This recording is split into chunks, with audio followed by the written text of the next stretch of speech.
Bismillahirrahmanirrahim. Hamdan katsiran thayyiban mubarakan fih kama yuhibbu rabbuna wa yarda. Allahumma shalli wa sallim wa barik ala nabiyyina Muhammad. Pentingnya berbuat baik kepada tetangga. Di antara bukti keimanan seseorang, Rasulullah sallallahu alaihi wasallam bersabda, "Man kana yu'minu billahi wal yaumil akhir falyukrim jarahu." Barang siapa yang beriman kepada Allah dan hari akhir, maka berbuat baiklah kepada tetangganya, muliakanlah tetangganya.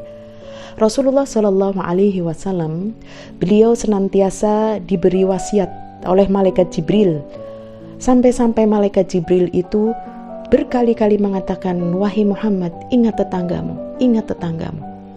Sampai-sampai aku mengira bahwasanya tetanggaku pun akan mendapatkan warisan dariku. Nah, ini menunjukkan tetangga itu adalah kerabat yang terdekat setelah keluarga kita. Nah, di sini yang perlu kita ketahui bersama pendengar yang dirahmati Allah, bagaimana kedudukan tetangga di dalam syariat. Perlu kita ketahui, tetangga itu adalah, ada yang menyebutkan 10 rumah ke depan, ke samping kanan dan kiri, ya. Kemudian siapakah yang termasuk tetangga yang perlu kita muliakan? Yang pertama adalah tetangga yang masih ada kekerabatan. Yang kedua, tetangga yang dia sesama muslim. Lalu yang ketiga adalah tetangga non-muslim. Nah, inilah yang disebut dengan tetangga. Apa hak tetangga?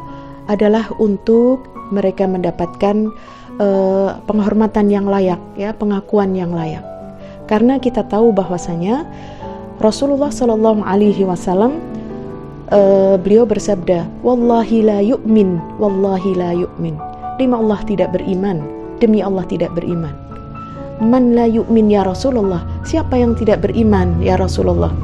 Maka Rasul Shallallahu Alaihi Wasallam menjawab, "Alladzi la ya'manu jaruhu bawa'iqah."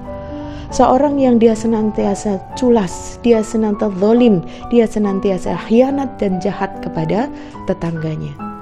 Pernah ada seorang wanita, dia mengeluhkan kepada Rasul Shallallahu Alaihi Wasallam, "Ya Rasulullah, aku memiliki tetangga yang dia baik sekali sholat sunnahnya, masya Allah. Saum sunnahnya dia pun luar biasa, sodakoh sunnahnya pun luar biasa. Tapi aku ya Rasulullah, aku gak pernah aman dari lisannya dan tangannya." Lalu Rasul katakan, "Wallahi hiya finnar." Demi Allah, wanita tersebut dia berada di dalam neraka. Inilah kemuliaan tetangga untuk mendapatkan hak, ya, setelah saudara kita itu adalah tetangga. Karena tetangga itulah orang yang paling dekat dengan kita. Merekalah orang yang pertama kali akan kita mintai tolong ketika kita mendapatkan suatu kesusahan. Perlu kita ketahui bersama, baiknya kita, baiknya seseorang, maka kita bisa menanyakan kepada tetangga kita. Karena indikator baiknya seseorang itu dari bagaimana dia bersikap kepada tetangganya. Maka berbuat baiklah kita sebagai kepada tetangga, dan itu merupakan wasiat daripada malaikat Jibril kepada Rasul Shallallahu Alaihi Wasallam. Dan indikasi baiknya atau bahagianya seseorang diantaranya adalah wajarus sholih, orang yang memiliki tetangga yang sholih. Wal markabul hani, kendaraan yang manfaat, ya. Demikian juga al maskanah wasi, tempat tinggal yang luas, yang mau menerima siapapun, ya, untuk datang ke rumahnya. Wal mar'atus sholihah, yaitu istri yang sholihah.